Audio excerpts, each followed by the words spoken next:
네, 오늘은 신앙에서 더 중요한 것이라는 제목으로 이 말씀을 전하도록 하겠습니다. 먼저 우리 할렐루야 성가대 귀한 찬양 감사합니다. 하나님께서 받으신 줄 믿습니다. 지금 담임 목사님과 우리 장로님, 권사님, 우리 집사님 일행들은 8시 반부터 이 수영로 교회에서 12시까지 철야를 그곳에서 진행을 하고 계십니다. 또 우리는 우리가 처한 장소에서 각자의 자리에서 예배의 자리를 지키고 하나님 앞에 영광을 돌리는 그런 복된 시간이 되었으면 좋겠습니다. 오늘 본문을 좀 살펴볼 텐데요. 담임 목사님께서 전에 한 2주에 걸쳐서 이 말씀을 전하신 그 내용입니다. 그래서 어떤 내용이 있는지는 아마 잘 기억하실 것이다 라는 생각이 듭니다. 이 전체적인 맥락과 흐름이 동일하지만 오늘은 조금 다른 측면에서 오늘 말씀을 우리가 생각해 볼 수 있으면 좋을 것 같습니다.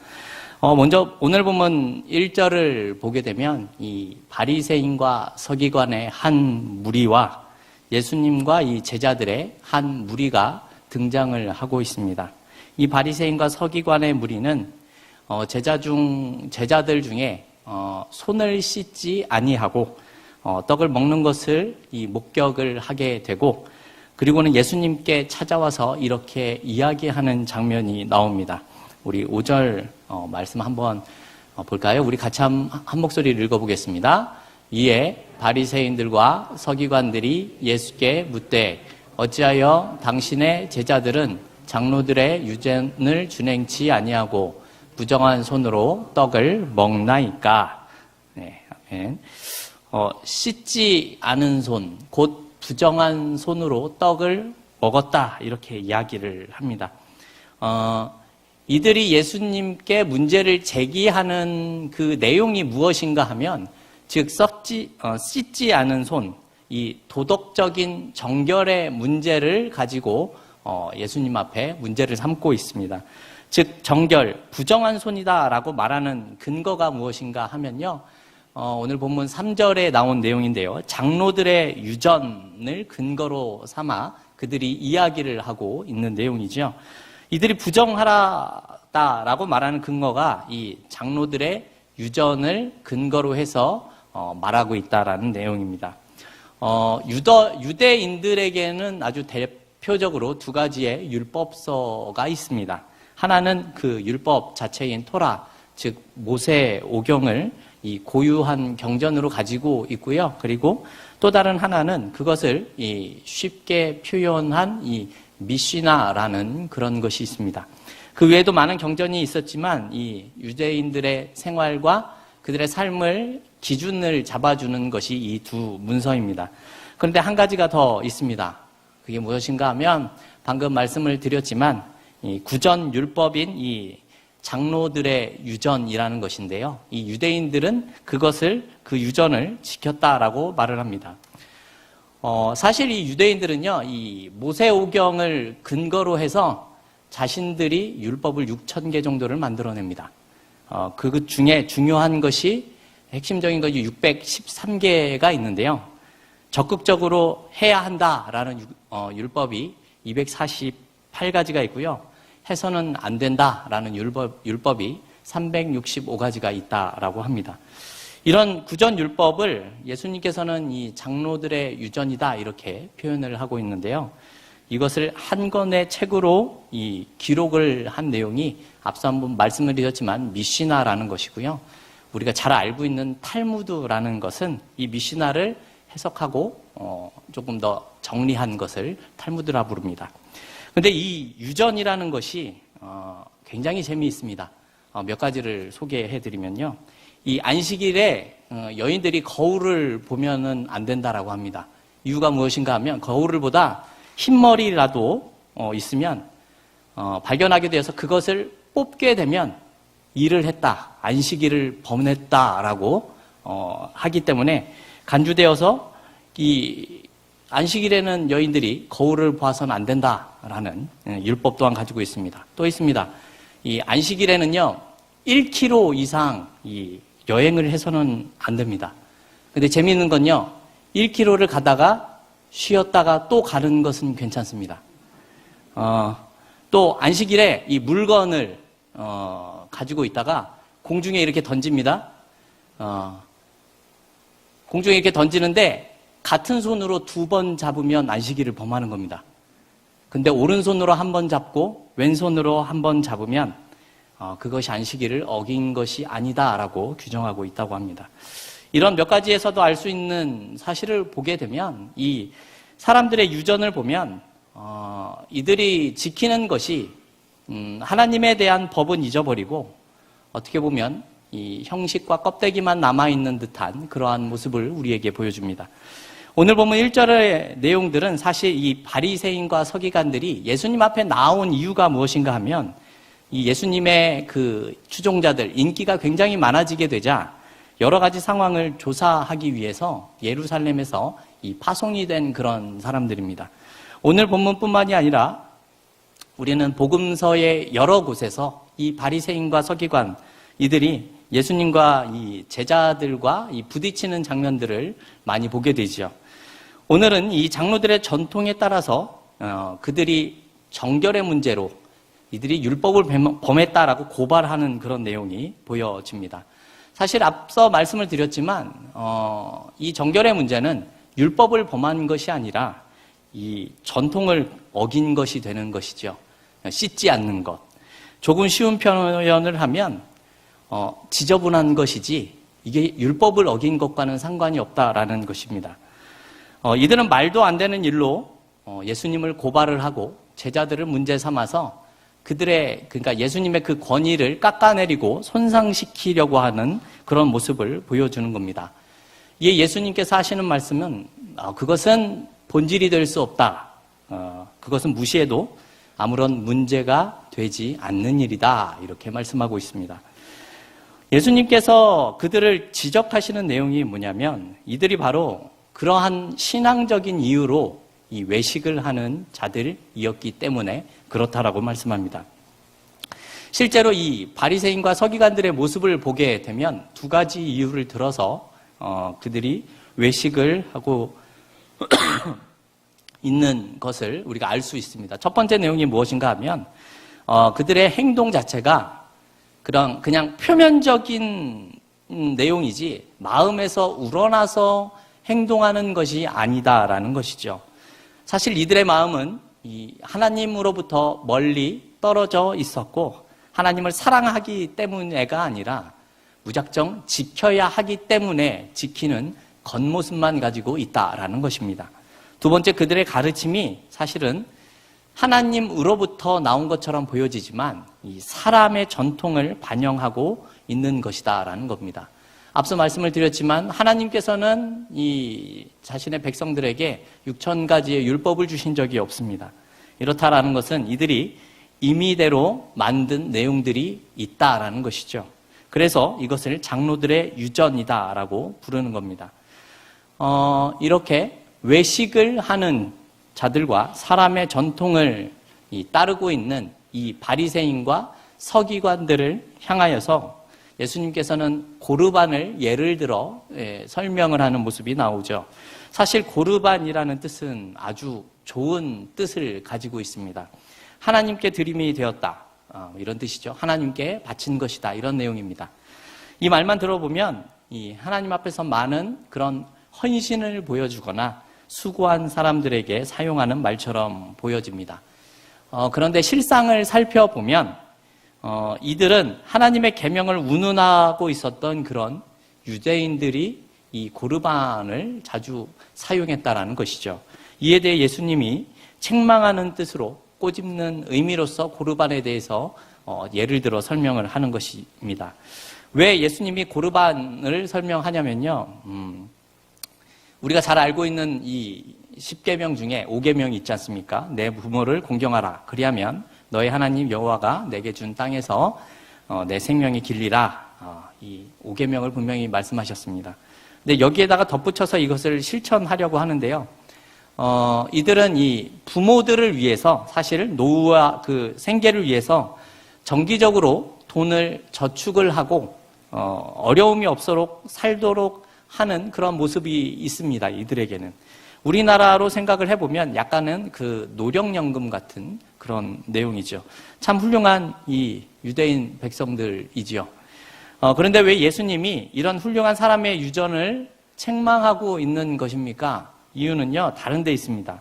뭐냐 하면, 자식들이 이 몇 년에 걸쳐서, 이 노령연금, 이 연금을 모아놓습니다. 근데, 그 돈은 다른 것에 쓰는 것이 아니라 이 십계명의 5번째 그 계명을 지키기 위해서 쓰여져야 하는 그런 돈입니다.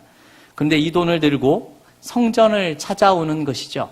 그리고는 이렇게 하는 성전을 찾아옵니다.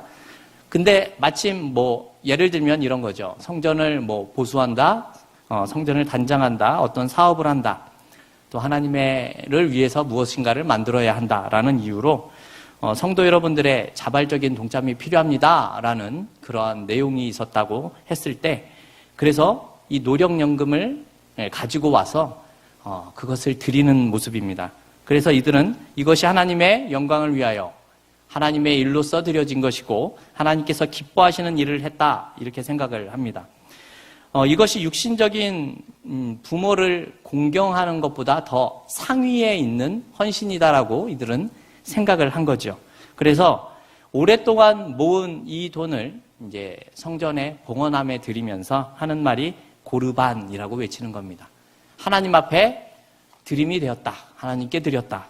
한마디로 부모님보다 더 높으신 하나님께 드렸다라고 생각을 하는 거죠. 이것이 어떤 의미냐면, 이제 하나님 앞에 드려졌으니 부모님께는 그 부양의 의무가 사라지게 되었고 나는 더 이상 책임지지 않아도 된다라는 의미를 가지는 겁니다. 나는 다른 데 쓴 것이 아니라 하나님 앞에 드렸으니 어쩔 수가 없다라고 말하는 것이요.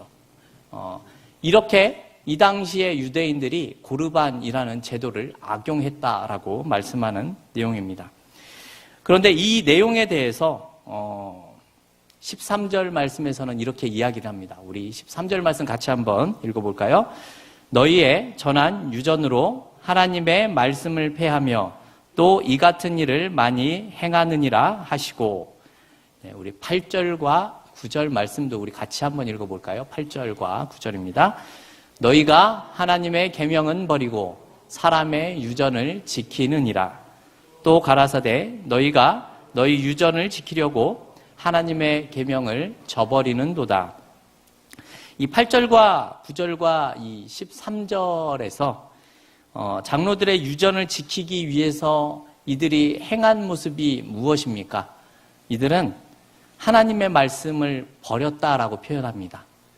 저버렸다라는 말이 하나님의 말씀을 폐했다라는 뜻을 가지고 있습니다. 즉 하나님이 싫어하시는 범죄를 저지르고 있었다라는 표현이 되는 겁니다. 여러분, 죄를 지었다라고 하는 그 모습이 실제로 우리의 신앙에 도움이 되는 행위이겠습니까?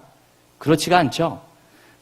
이들은 하나님의 말씀을 버리면서까지 행하는 그 장로들의 유전을 실천했지만 실상 그것이 그들 자신의 신앙에는 아무런 도움이 되지 않았다라는 사실을 말하는 겁니다.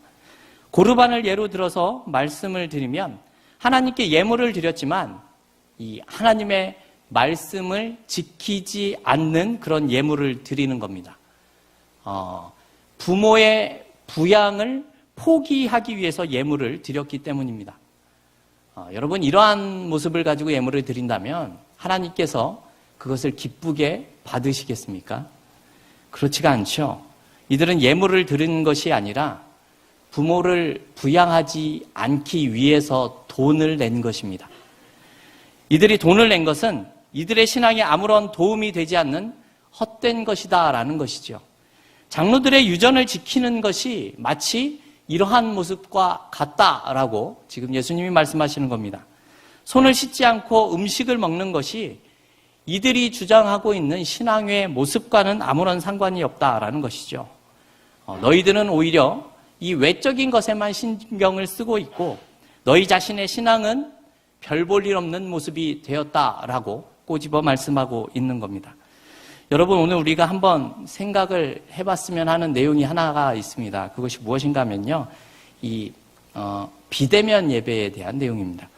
여러분은 우리의 신앙의 그 본질적인 문제에 대해서 이 비대면 예배를 어떻게 생각을 하고 계십니까? 여러분, 비대면 예배는 나쁜 겁니까? 아니면 좋은 겁니까? 네. 여러분, 이 비대면 예배가 사실 언제부터 시작되었는지 알고 계십니까? 코로나 때부터 시작되었다라고 생각을 하시는 분이 계시다면 사실은 잘못 알고 계십니다. 사실 이 비대면 예배는 굉장히 오래전부터 시작이 되었습니다. 사실 우리 교회도 오래전부터 비대면 예배를 사실은 하고 있었습니다. 무슨 얘기인가 하면요. 여러분, 아래층 내려가면 이 성가대 연습실에 우리는 TV와 스피커를 통해서 예배를 드리는 모습이 잘 나고 있죠. 전에는 그 현관 입구에도 작은 TV에서도 예배가 송출이 되는 것을 제가 본 적이 있습니다. 이미 예전부터 큰 교회에서는요, 이 다른 건물에서도 비대면 예배를 드리고 있었습니다. 제가 우리 교회에 오기 전에 그 열린교회 이 김남준 목사님이 심무하시는 교회에서 예배를 한번 드린 적이 있었습니다. 그때 그 교회를 처음 가봤는데요. 저는 물론 이 열린교회라는 교회를 들어갔습니다. 그런데, 우리처럼 이런 성전 안에는 못 들어가 봤습니다. 그리고 김남준 목사님의 얼굴을 사실은 보지도 못했습니다. 안내해 주시는 분을 따라서 건물 안으로 들어갔는데, 그냥 말씀을 드리면 이 소예배실 같은 곳에 들어가서 앉아서 화면으로만 그 김남준 목사님을 봤었던 그런 기억이 있습니다. 여러분 어떻습니까? 비대면 예배가 좋지 않은 것입니까?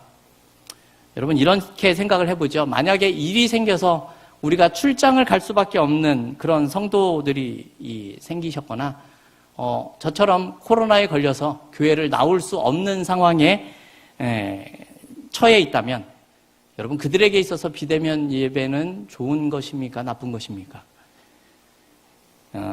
여러분 이런 분들에게는 어떻게든 예배에 참여할 수 있다면 좋은 것이다라고 우리가 생각을 할 수 있는 부분입니다. 물론 저도 대면으로 함께 예배하는 것이 최선이고 최고로 좋다라고 이렇게 말씀을 드립니다. 하지만 우리는 이런 생각도 해볼 필요가 있습니다. 무엇인가 하면요. 우리가 대면 예배를 드리고 있다고 해서 하나님께서 우리 모두를 기뻐하시고 받으시는 예배가 되고 있는가 하는 점입니다. 이 말이 무슨 뜻인가 하면요. 우리가 대면 예배를 하며 이 자리에 같이 앉아 있긴 하지만 때로는 우리의 마음과 중심이 다른 곳에 가 있을 수 있다라는 겁니다. 예배 자리에 있지만 직장에서 생긴 어떤 문제 때문에 그곳에 마음이 쏠려 있을 수 있고요. 그리고 가정에서 생긴 일 때문에 또한 자녀들에게 어떠한 일이 생긴 것 때문에 우리의 마음이 그곳에 떠나 있는 모습을 우리가 가지고 있다면 과연 그 모습을 하나님께서 기뻐하시는 하나님께서 받으시는 진정한 예배가 될 수 있는가에 대한 그런 내용입니다. 여러분 대면 예배를 드리는 것은 너무나 좋은 일이지만 우리의 중심과 마음이 하나님을 향해 있지 못한다면 어쩌면 우리는 비대면 예배보다 못한 모습으로 이 자리에 서 있을 수도 있다라는 것입니다. 바리새인과 서기관들이 장로들의 그 유전을 지키는 것으로 신앙적인 확신을 가지는 것처럼 우리는 대면 예배를 드렸다라는 이유로 우리의 신앙을 자랑하고 있을 수도 있다라는 것이죠. 여러분, 제가 20대 후반에 길거리를 다니면서 한동안 쓰레기를 주스러 다닌 적이 있었습니다. 제가 환경을 생각해서도 아니었고요. 돈이 생기기 때문에 그런 것도 아니었습니다. 그때 제가 좀 특별한 상황에 처해 있었습니다. 그래서 제 마음에 어떤 마음이 있었냐면 이렇게 쓰레기라도 줍고 다니면 하나님이 나를 더 불쌍히 여겨주시지는 않을까라는 생각을 가지고 있었습니다. 우리 교회에서 이제 몇 분이 저에 대해서 아시는 분도 계시지만 제가 이제 과거에 어렸을 때 이 교회를 세우기 위해 하다 보니까 이 파산을 진행하고 있었을 그러한 때였었거든요. 그때 저는 너무나 이 간절하고 절박한 심정으로 살고 있었습니다. 그래서 이런 거라도 하면 하나님이 기뻐하시지 않을까라는 그런 생각으로 살아가고 있을 그런 때였습니다. 어떤 의미로 드리는 말씀인가 하면요. 간절함이 있는 사람들에게는요. 예배 자체가 자신에게 있어서 너무나 중요하고 소중한 것이 됩니다. 간절한 사람이 있는 사람들은요. 비대면 예배라도 하나님께 자신의 중심을 드릴 수 있는 것이지요. 간절함이 있는 사람들은요. 사실 조건이나 환경이 그렇게 중요하지 않게 됩니다. 간절함이 있는 성도들은요. 남들에게 보여지는 것에 크게 관심을 쏟지 않습니다. 여러분 마가복음 10장을 보게 되면요. 바디메오가 등장합니다. 예수님이 지나가는 것을 알고 다윗의 자손 예수여라고 계속해서 외치게 되지요. 그런데 그 모습을 보고 제자들이 조용히 하라고 소리를 치지만 이 바디메오가 끝까지 예수님을 부르는 모습이 나오고 결국 예수님을 통하여 그의 눈이 떠지는 놀라운 모습이 나타납니다. 여러분 혈루증을 앓던 여인은 어떻습니까? 혈루증은 이 유출병으로 부정한 병이었습니다. 그래서 남들의 눈치를 봐야 했고 아픈 모습을 가졌다라고 할지라도 사람들의 눈을 피해 다녀야만 하는 그런 병입니다. 그런 모습이지만 이 여인은 사람들의 시선을 의식하지 않고 예수님 앞에 나와서 옷자락을 붙잡았죠. 그리고 나서 병이 낫게 되었습니다. 여러분 사람들에게 멸시받았었던 이 세리였던 삭개오는 어떻습니까? 이방인들의 이 앞잡이 노릇을 하면서 이 동족들의 혈세를 빼앗는 역할을 했었던 사람입니다. 이 삭개오가 예수님에 대한 소식을 듣고 그 예수님을 보고 싶어서 돌 무화과 나무 위로 올라가서 예수님을 만나는 모습 우리가 잘 알고 있지 않습니까? 삭개오는 변화된 사람의 모습으로 나타나고 있다는 사실을 우리가 성경을 통해서 알고 있습니다. 성도 여러분, 우리는 신앙생활을 하면서 이러한 일, 저러한 일을 했다라는 이유로 어쩌면 자부심을 가지고 살아갈 때가 참으로 많이 있는 것 같습니다. 마치 오늘 본문에 나오는 장로들의 유전을 지켜야 한다라는 그런 이유를 가진 자들처럼 말입니다. 그리고 장로들의 유전을 지키지 못하고 있는 사람들에게는 이러한 이유로 저러한 이유로 너희들은 무엇인가 잘못되었다라고 하는 그러한 모습 또한 우리는 볼 수 있게 되죠. 지금 우리의 현실로 들어와서 생각을 해보면 교회가 이런저런 일들을 해야 하지만 그렇지 못하다라고 말씀하시는 분도 계실 수 있습니다. 그리고 어떤 사람은 이것이 문제이고 어떤 사람은 저런 문제를 가지고 있다라는 말을 합니다. 물론 그것이 틀리지 않고 맞는 말일 수도 있습니다. 하지만 제가 말씀드리고자 하는 의도는 무엇인가 하면요. 여러분 그런 말을 잘한다라고 해서 내 신앙이 지금도 자라나고 있는 것은 아니다라는 겁니다. 잘못된 것을 금세 알아차리고 틀린 것을 잘 지적해내는 그 모습이 나의 신앙을 좋아지게 만드는 것은 아니다라는 겁니다. 이런 표현이 맞는지 모르겠지만요. 여러분 배고픈 사람들은 반찬 투정을 하지 않습니다. 시장이 반찬이죠. 이처럼 하나님에 대해서 간절함이 있는 사람들은요. 절박함이 있는 사람들은요. 예수를 찾게 되어져 있습니다. 바디메오처럼 혈루증을 앓던 여인처럼 삭개오처럼 말입니다. 성도 여러분, 하나님에 대해서 간절함을 가지고 있는 사람들은요. 말하지 않아도 하나님의 말씀을 지키면서 살아가게 되어져 있습니다.